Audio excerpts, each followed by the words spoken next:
다원교육에서 최상위연합반 하이퍼반 수학 담당하고 있는 수학 강사 안배혁입니다. 만날 때 반갑습니다. 네, 또 이렇게 요새가 방학 기간이어가지고 항상 아침 9시부터 학생들만 대상으로 이렇게 수업을 하다가 또 이렇게 어머님들, 아버님들 앞에서 이야기하려고 하니까 좀 설레네요. 저도 오늘도 아침 9시부터 고3 친구들 수업을 하고 와가지고 네, 일단은 또 힘내서 한번 해보겠습니다. 엊그저께 이제 일단 자사 쪽 제외하고는 엊그저께 이제 학생들 다 학교 발표가 났고요. 어머님들께서도 이제 우리 아이가 어느 학교 갔는데 그 학교에서 어떻게 해야 성적 좀 잘 나올지 고민들이 많으실 텐데요. 저희 반 학생들도 이제 여러 학교로 배정이 많이 났습니다. 한 종류로는 그래도 한 10개 학교 정도로 나뉘어서 간 것 같아요. 저희 반에서는. 그래서 저 역시도 어머님, 아버님들이랑 똑같이 우리 아이들이 어떻게 하면 좀 성적이 잘 나올까? 우리 아이들이 어떻게 하면 전부 다 1등급이 나올까? 라는 생각으로 이 설명회 같이 준비했으니까 한번 보시면서 이런 부분들은 조금 참고하면 되겠다라는 것들 한번 확인해 주시면 될 것 같습니다. 네, 설명에 앞서서 간단하게 제 소개를 드리면요. 제 이름은 안병욱이라고 하고요. 저는 이제 상산고 졸업해서 연세대학교 졸업한 후에 대치에서는 상산반을 계속 해왔었고요. 송파에서는 세상연합반 하이퍼반을 계속해서 담당해오고 있습니다. 네. 그래서 바로 한번 좀 이제 설명회를 시작을 해볼게요. 일단 사실 어머님들이 학교 배정 나기 이전부터 워낙 많은 내신 문제들도 보셨을 거고 설명회도 보시면서 어떤 문제들이 출제된다 이런 것들은 잘 알고 계실 거예요. 그래도 한 번 정도만 좀 더 정리하는 차원에서 준비를 했으니까 한번 보실게요. 일단 문제를 자세히 보진 않을 거고요. 문제 구조적인 것들만 봐주시면 될 것 같습니다. 배제에서 나왔던 문제가 생긴 게 올림포스 고난도에 EBS 교재에 있던 문제랑 거의 똑같이 생겼구나. 근데 그런 문제가 상산이나 동북에서도 거의 똑같이 나왔구나. 이런 것들을 좀 봐주시면 될 것 같아요. 여기 네, 그리고 보성에서 출제됐던 문제도 교육청 문제를 기반으로 변형을 했었는데 그런 기반으로 출제된 문제들이 배제나 영동 이런 데서도 많이 나왔었고요. 창덕에서 출제됐던 문제는 교육청 문제를 기반으로 했었는데 강서나 휘문에서도 똑같이 나왔습니다. 이런 문제들을 보시면서 어머님들, 아버님들 생각하실 거예요. 송파라고 해서 뭔가 특별한 문제들이 나오는 게 아니고요. 대치라고 해서 뭔가 특별한 게 나오는 게 아닙니다. 목동도 마찬가지인 거고요. 요새 나오는 내신 문제들의 기조는 거의 일정해요. 모의고사 변형, EBS 교재 변형. 일부 학교들에서는 부교재로 사용하는 문제집들이 있기 때문에 그를 기반으로 조금 변형이 되긴 하지만 어쨌든 전체적인 기조는 모의고사 기반으로 하는 문제들이 다수 출제가 되고 있습니다. 그렇기 때문에 우리 학교가 이 학교가 뭔가 좀 특이한가? 이 학교는 뭔가 별도로 대비해야 될 것들이 있는가? 그런 부분들이 많지 않다라는 점 우선 한번 좀 설명을 드릴게요. 네, 정신여고에서 나왔던 문제 역시 2015년 교육청 문제에서 나왔었던 문제였었고요. 이 문제 같은 경우는 아직까지 워낙 인기 많게 여러 학교에서 출제가 되고 있는 유형들입니다.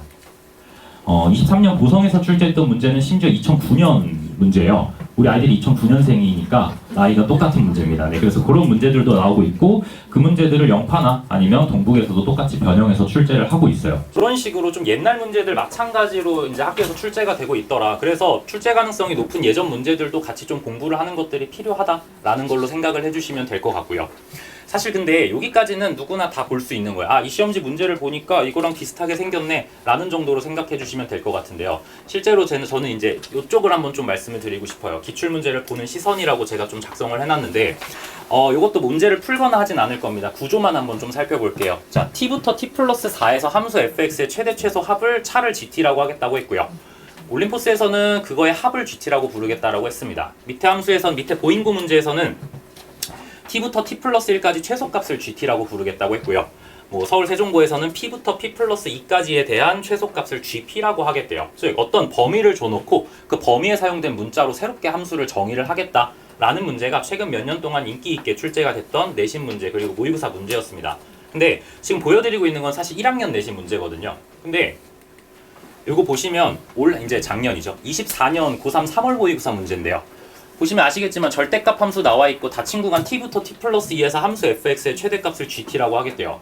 저희가 방금 전에 모의고사에서 내신에서 봤던 문제랑 똑같이 생긴 거를 저희가 알 수 있을 거고요.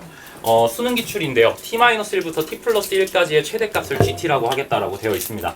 생긴 게 똑같죠. 결국 저희가 가져가야 되는 방향은 이거예요. 우리 아이들은 물론 내신 대비를 해야 되는 게 맞습니다. 1학년 내신 대비를 해야 되는데 그 내신 대비를 하는 과정에서 이번 1년 하고 끝나는 풀이들에 대해서 공부할 필요가 없다라는 거죠. 어쨌든 간에 고1 내신이 고1 수학이 수능에서 중요해지고 있다는 얘기를 많이 들으셨을 텐데 그러면은 네, 그렇기 때문에 사실 고1 내신을 준비하는 과정에서 우리 아이들은 수능에서까지 쓸 수 있는 풀이들을 학습을 해야 된다라는 거죠. 이게 단기적으로 이번 중간고사 끝났으니까 끝 그럼 이제 기말고사 시작, 기말고사 끝났으니까 끝. 이런 시험 공부는 사실 아이들한테는 멀리 봤을 때는 크게 도움이 되지 않을 가능성이 큽니다. 1학년 때부터 차근차근 배워왔던 풀이 과정들이 2학년 내신 대비를 했을 때 공부했었던 방법들이 사실 결론적으로는 수능까지 쓰여야 되기 때문에 이러한 방향성을 가지고 가야 된다는 거예요. 물론 내신은 암기가 필요합니다. 모의고사 기반으로 변형이 되기 때문에 문제를 보자마자 아 이거 이 문제였구나, 이거 이 문제 이렇게 풀었었지 라는 암기는 반드시 필요하지만요. 그냥 암기로만 수학을 끝내버리면 나중에 갔을 때 우리 아이들은 다 잊어먹을 수밖에 없어요. 암기는 기한이 존재하니까요. 그렇기 때문에 저희가 가져가야 되는 방향은 어찌되었건 내신 대비지만 수능까지 목표할 수 있게끔 어느 정도 방향성, 수학 실력 자체를 좀 끌어올리는 공부를 해야 된다라고 말씀을 드릴 수 있을 것 같습니다. 결국 저는 이제 사실 겨울방학 때부터 저희 아이들한테 계속해서 얘기를 해왔는데요. 이제 우리 아이들은 대입 레이스에 들어온 거예요. 이미 대입은 시작됐고요. 내신 대비는 사실 겨울방학부터 시작이라고 보시면 될 것 같습니다. 그래서 이런 식으로 이제 문제들이 출제가 되고 있고 내신 문제들이 나오고 있는데 이러한 문제들이 모의고사와 어떤 연관성이 있는지를 보셨을 때 결국 우리 아이들은 올바른 방향으로 공부를 해야 된다는 거죠. 네, 그렇기 때문에 그 올바른 방향으로 공부하는 반을 좀 소개해드리려고 제가 앞에 섰습니다. 네. 그래서 자세한 저희가 어떻게 하는지 앞서서 하이퍼 연합반, 일단 연합반이라는 거에 대해서 한번 좀 설명을 드려볼게요. 아마 아시는 분들도 계시겠지만 고등내신 대입반에는 학교별 반과 연합반 이렇게 두 종류가 있습니다. 학교별 반은 말 그대로 학교별 반, 그 학교 학생들만 수강하는 반이라고 생각해 주시면 될 것 같고요. 연합반은 여러 학교 학생들이 같이 내신 대비를 하는 반이라고 생각해 주시면 됩니다. 그러면 어머님들 생각하시기에 그럼 당연히 학교별 반에서 내신 대비를 해야 하는 게 아닌가 라고 생각하실 수 있는데요. 학교별 반의 경우는 한 학교 학생들이 수강을 하지만 레벨이 조금 나뉘어 있지 않아요. 여러 등급의 학생들이 같이 수강을 하고 있습니다. 그렇기 때문에 만약 내가 원하는 목표 등급이 있는데 그 등급에 적합하지 않은 수업일 수 있다는 거죠. 그런데 연합반의 경우는 레벨을 기준으로 학교 반이 나뉘어 있습니다. 그 학원 반이 나뉘어 있습니다. 그렇기 때문에 저희 하이퍼반 같은 경우는 최상위 연합반이라서 1등급 목표로 하는 원점수 만점 목표로 하는 학생들이 모여있는 반이다. 그러면 학생들이 어느 학교에서 시험을 보던지 간에 그 학교에서 1등급을 목표로 할 수 있는 그 정도 공부하는 반이라고 생각해 주시면 될 것 같고요. 그럼 학교별 반에 비해 조금 부족하지 않을까, 대비가 부족하지 않을까 걱정하실 수 있는데요. 그래서 앞서 문제를 보여드렸죠. 전체적인 문제 기조는 비슷합니다. 어느 학교라고 해서 뭔가 많이 특이하지 않고요. 그 학교 어느 학교에 가서든 1등급 맞을 수 있는, 수능을 보더라도 원점수 만점 맞을 수 있는 그런 방향으로 공부하는 반이라고 생각해 주시면 될 것 같습니다. 네, 그래서 저희 반에서 일단 목표로 하고 있는 게 제가 아까 그 프린트 자료를 봤더니 색깔이 다 똑같이 보이더라고요. 나름 이게 숨겨놨었는데 네, 그래서 그냥 봐주시면 될 것 같아요. 네, 그래서 일단 첫 번째 저는 환경에 신경을 좀 많이 쓰고 있습니다. 열심히 하는 학생들이 모여있는 반인 만큼 저 역시도 환경을 만들기 위해서 엄청나게 노력을 하고 있어요. 일단은 저는 앞서 말씀드렸던 것처럼 이제 상산고를 졸업을 했고요. 제가 상산에 가서 뭐 장점도 있었고 단점도 있었지만 사실 가장 큰 장점이라고 했을 때는 워낙 학생들이 열심히 해요. 공부 분위기가 잘 잡혀있다는 장점이 있었습니다. 제가 공부를 하면서 힘들었었을 때 주변 친구들을 보면 다 열심히 하고 있으니까 저도 어쩔 수 없이 다시 한번 힘내서 하게 되는 그런 상황이었어요. 이거는 제가 실제로 고2, 고3 때 썼던 플래너고요. 아마 지난 설명회 때 오셨던 분들은 또 보셨을 수도 있지만 저는 고2, 고3 때 16시간 정도씩 공부를 했었습니다. 그래서 제가 공부를 했던 플래너였었고요. 제가 그때 느꼈던 그런 환경들, 제가 공부하면서 느꼈던 그런 분위기를 저희 반 아이들한테 느끼게 해주고 싶어서 저는 그런 식으로 반을 좀 꾸려가고 있습니다. 이게 실제로 저희 학생들이 이번 겨울방학 때 저와 함께 하고 있는 시간표예요. 그래서 월금 같은 경우는 월금 오전에 특강 듣고 점심 먹고 클리닉 하고 저녁에 정규 수업까지 하는 하루 종일 저랑 같이 붙어 있습니다. 네, 그래서 윈터스쿨이고요. 화목 같은 경우는 일단 어머님들, 아버님들 생각하시기에 월금에 저렇게 빡세게 공부하고 나면 우리 아이들 집에 가서 뭐 하고 싶을까요? 유튜브랑 게임 게임 하고 싶겠죠. 월요일 전날 딱 끝나고 나서 너무 고생했다. 13시간 학원에 있었는데 이 정도는 괜찮겠지 하고 늦잠 자는 순간 다음날 일정이 다 꼬여버려요. 그렇기 때문에 화목에는 저희 수업은 따로 없습니다. 저는 이제 고2 수업이 있는데요. 고1 학생들, 지금 예비 고1 학생들은 화목 오전 9시까지 학원으로 불러요. 물론 저는 특강이 있기 때문에 저희 조교진들한테 맡겨서 학생들 학원에 오게 되면 출결 시간 확인해서 이제 시험지 나눠주고 매일 내신 기출 하나씩을 풀어보고 있습니다. 내신 기출 하나씩 풀고 오답하고 저희 반 뒤에서 말씀드리겠지만 매일 풀어야 되는 숙제량들이 있어요. 그래서 그 숙제까지 마무리하는 형식으로 클리닉 진행을 하고 있습니다. 그래서 학생들이 보통 한 20명 정도가 이제 그래서 오전 클리닉을 참석을 하고요. 학원 일정이 없는. 그래서 그 학생들끼리 서로 이제 밑에 스터디 카페가 있기 때문에 스터디 카페에서 공부하면서 좋은 환경에서 질문 있는 부분들은 저희 조교진들한테 질문하면서 해결하고 있습니다. 이 부분은 사실 제가 그냥 따로 별도로 진행하는 클리닉이기 때문에 저희 반만 진행한다라고 생각해 주시면 될 것 같아요. 그래서 저희 반은 이제 입반 조건이 까다롭기 때문에 열심히 시험을 보고 들어온 학생들에게 좋은 환경을 만들어주기 위해서 노력하는 반이다라고 생각해 주시면 될 것 같고요. 네, 그게 뭐 자료가 생각하는 힘이라고 되어 있는데 이거는 묶어서 좀 말씀을 드리면요.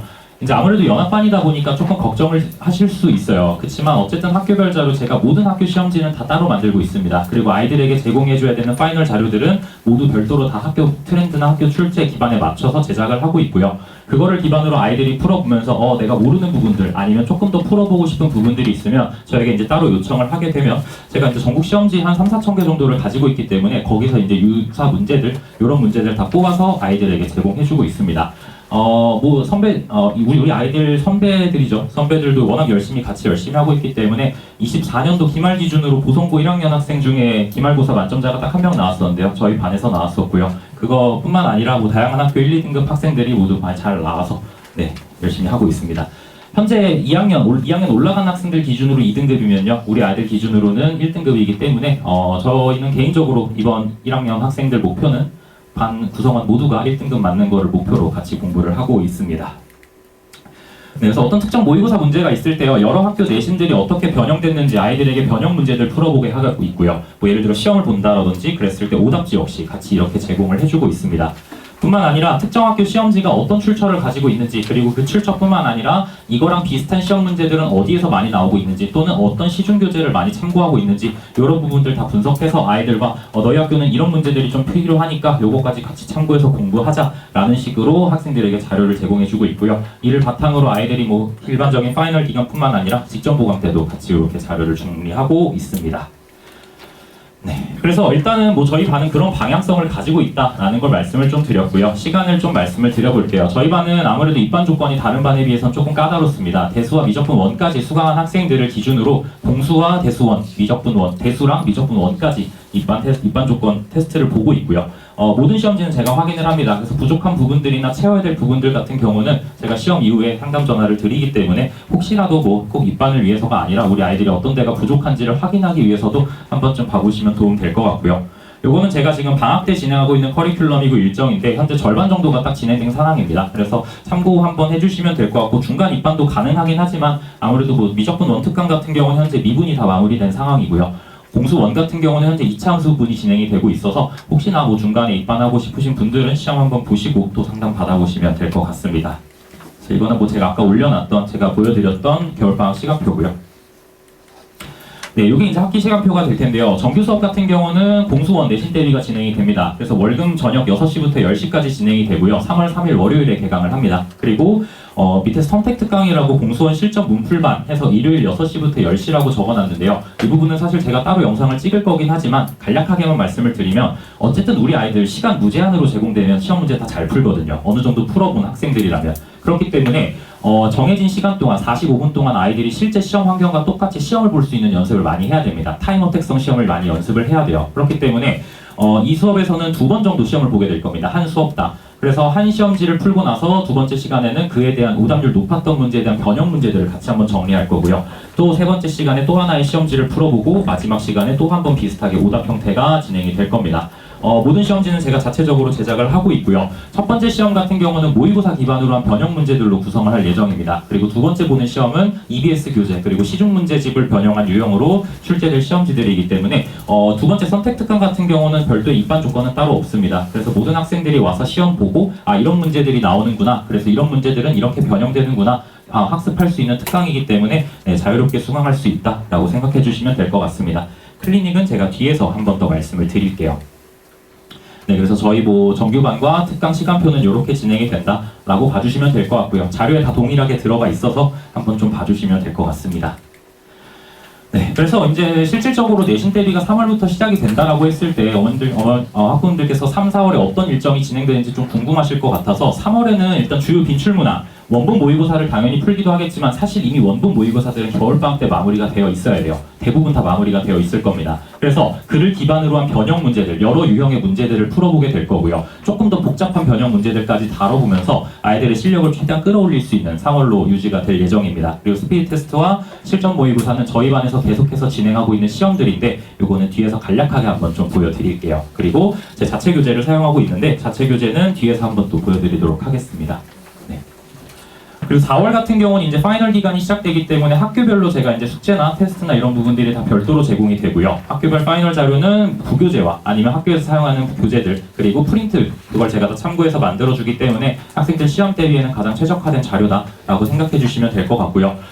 우리 아이들은 저희 반 같은 경우는 아무래도 최상위 상위권을 목표로 한 학생들이기 때문에 수학만 성적이 잘 나와서는 의미가 없어요. 어쨌든 간에 전체적인 1등급이 나오는 방향으로 공부를 해야 합니다. 그렇기 때문에 저희 반 같은 경우는 종강일 2주 기준으로 종강일 기준 2주 전부터는 필수 1회와 선택 1회 수업 이렇게 진행을 하고 있어요. 그렇기 때문에 필수적으로 월요일 수업은 참석을 해야 되지만요. 금요일 수업 같은 경우는 혹시라도 내가 수학이 좀 부족하다, 내가 조금 더 공부가 필요하다라고 하면 금요일 수업에 참석을 하고요. 아니면 난 수학은 좀 어느 정도 됐어. 근데 암기 과목을 해야 될 것 같아. 라고 한다면 그 금요일 수업 같은 경우는 개별적인 공부를 할 수 있게끔 그렇게 진행하는 시스템이다라고 봐주시면 될 것 같습니다. 네, 그래서 이게 학기 중에 제가 사용하게 되는 교재가 될 거고요. 뭐 내신 비출 문항이나 모의고사 학군지 내신 기출 다양한 변형 문제들이 들어가 있고 이걸 기반으로 해서 학생들에게 이렇게 내용 구성이 되어 있습니다. 특정 문제가 들어있을 때 그 문제가 어떻게 변형이 됐었는지 여러 학교 문제들 같이 풀어보면서 너희는 이렇게 좀 정리를 해야 돼 라는 거 같이 공부를 하고 있습니다. 네, 그래서 뭐 테스트나 클리닉 같은 경우는 뭐 월요일에는 저희가 스피드 테스트라고 해서 저희 반 학생들이 공부를 잘하는 학생들일수록 실수를 조심해야 되거든요. 계산 실수, 사소한 문제 실수, 앞 페이지에서 문제 틀린 친구들이 가끔 있어요. 그런 것들을 조금 방지하고 시간을 조금 끌어올리기 위해서 보는 시험이다라고 생각해 주시면 될 것 같고요. 난이도는 한 중정도 되는 문제들로 구성이 되어 있고 100% 주관식으로만 출제를 하고 있습니다. 찍을 수 없게끔 출제를 하고 있어서 이 문제 같은 경우는 실수를 안 해야 되는 게 메인이다 보니까 2문제 이상 틀리면 3문제부터는 제가 제시를 보고 있어요. 그래서 수업 후에 제시 보는 시험이다라고 생각해 주시면 되고 금요일에 보는 실전 모의고사 같은 경우는 22문항 45분으로 보고 있습니다. 원래 학생들 50분 동안 시험을 보지만 마킹 시간이나 이런 것들 고려하고 그 시험장에서의 긴장감 이런 거 고려했을 때 45분 정도로 조금 짧게 진행을 하고 있고요. 오답이나 이런 부분들은 제가 뒤에서 한번 보여드릴게요. 요거는 제가 실제로 보고 있는 스피드 테스트 시험지고요. 그거에 대한 제 시험지는 유사 문제들로 구성이 되어 있습니다. 그리고 오답지 같은 경우는 한 문제를 틀리면 저는 2문제를 오답하는 시스템으로 진행을 하고 있어요. 그래서 원본 문제 하나 고치고 유사 문제 2개까지 해서 총 3문제를 고치고 집에 가도록 하고 있습니다. 그래서 아마 뒤에 보시면 뭐 브로셔나 아니면 제가 드린 자료를 뒤에 보시면 뭐 시험을 잘 보면 불이익이 없다 뭐 이런 얘기가 있는데 아마 이게 불이익이지 않을까 저는 그렇게 생각하고 있습니다. 그래서 시험 잘 보면 깔끔하게 본인 틀린 거 적게 오답하고 집에 가는 그런 구조다라고 생각해 주시면 되고요. 데일리 숙제 같은 경우는 이제 저 같은 경우는 매일 숙제를 20문제씩 풀어서 제출을 받고 있습니다. 그래서 매일 20문제를 제출을 받다 보니까 개별 피드백, 학생들이 모르는 부분들에 대해서는 제가 일일이 다 답변을 작성해서 보내주고 있고요. 그렇기 때문에 다음날 숙제를 하면서 보통은 일반적으로 고쳐서 다시 한번 보내요. 오답을 미리미리 진행을 하고 있고요. 그 후에는 제가 수업 전에 숙제에 대한 것들이 대부분 다 마무리가 되어 있기 때문에 수업 시간에는 숙제보다는 제가 진짜 나가야 되는 수업들 그리고 문제마다 아이들한테 고민할 수 있는 시간을 주는 시간으로 최대한 활용을 하고 있습니다. 어쨌든 수학은 매일 공부를 해야 돼요. 특히나 학기가 시작이 됐을 때는 워낙 바쁩니다. 아까 말씀드렸던 것처럼 수행평가나 이런 부분들이 워낙 바쁘기 때문에 계속해서 강제성을 부여하면서 매일 조금씩이라도 수학을 해야 돼요. 그런 취지로 진행을 하고 있고 실제로 아이들은 이렇게 매일 보내면서 질문인 부분들 같이 정리를 하고 있습니다. 시간 좀 짧다 보니까 금방 마무리를 해야 될 것 같네요. 네, 그래서 뭐 클리닉이나 숙제 관리 이런 부분들 철저히 진행을 하고 있고요. 매주 이제 금요일 수업 마치고 나서 어머님들, 아버님들께 근처의 수업 내용과 어떤 시험을 봤는지, 어떻게 숙제를 했는지에 대해서 이렇게 정리를 해서 보내드리고 있어요. 그래서 요거 이제 내용 보시면서 과제는 어떻게 했고, 뭐 스피드 테스트는 통과했는지, 시험은 어떻게 봤는지, 그리고 그동안 시험의 추이는 어떻게 되고 있는지, 반평균과 우리 아이들의 성적은 어땠는지, 최고점은 어땠는지까지 확인할 수 있도록 정리해서 보내드리고 있습니다. 네, 그래서 여기는 이제 뭐 후기 부분들이라서요. 한 번씩 읽어보시면 될 것 같은데 첫 번째만 제가 좀 변명을 하면은 보통 한 11시 반까지 해야 돼서 조금 빡세긴 한데라고 되어 있지만 10시에 숙제 잘 마무리하고 시험 잘 보고 하면 10시에도 보통 칼퇴를 많이 하는 편입니다. 혹시 이제 숙제가 미흡하거나 오답이 많았을 경우에 이제 이렇게 남아서 좀 하는 편이고요. 수업 후에 개인적으로 추가 문제를 풀고 싶은 학생들도 다 남아서 풀기 때문에 그렇게 한번 확인해 주시면 될 것 같고요. 이건 이제 작년에 제가 가르쳤던 학생이 울산대 의대를 붙어서 울산대 의대 붙었다는 내용들과 뭐 아니면 미적 다 맞았다, 1등급 받았다, 완전 맞았다 뭐 이런 내용들이라서 한번 확인만 해주시면 될 것 같습니다. 네, 그래서 마지막으로 다시 한번 시간표 일정만 정리드리고 내려가도록 하겠습니다. 그래서 고1 하이퍼반 같은 경우는 월금 저녁 6시부터 10시까지 수업이 진행이 되고요. 선택특강, 문풀반 같은 경우는 일요일 오후 6시부터 10시까지 진행이 되고, 클리닉은 그 후에, 수업 후에 보통 진행이 됩니다. 일요일 클리닉 같은 경우는 오후 2시부터 5시까지 진행되니까 그때 시간 된 학생들 참석해서 질문 있는 것들 정리하고 추가 문제들 마무리하면 될 것 같습니다. 네, 이제 우리 아이들 고등학교 들어가서 워낙 중요한 시기가 됐고요. 또 우리 바뀌는 이 시대에 또 아이들 1등급 맞아야 되기 때문에 학생들과 같이 열심히 준비해서 좋은 성적으로 마무리할 수 있도록 하겠습니다. 지금까지 다연에서 하이퍼만 담당하고 있는 수학 강사 안병이었습니다. 감사합니다.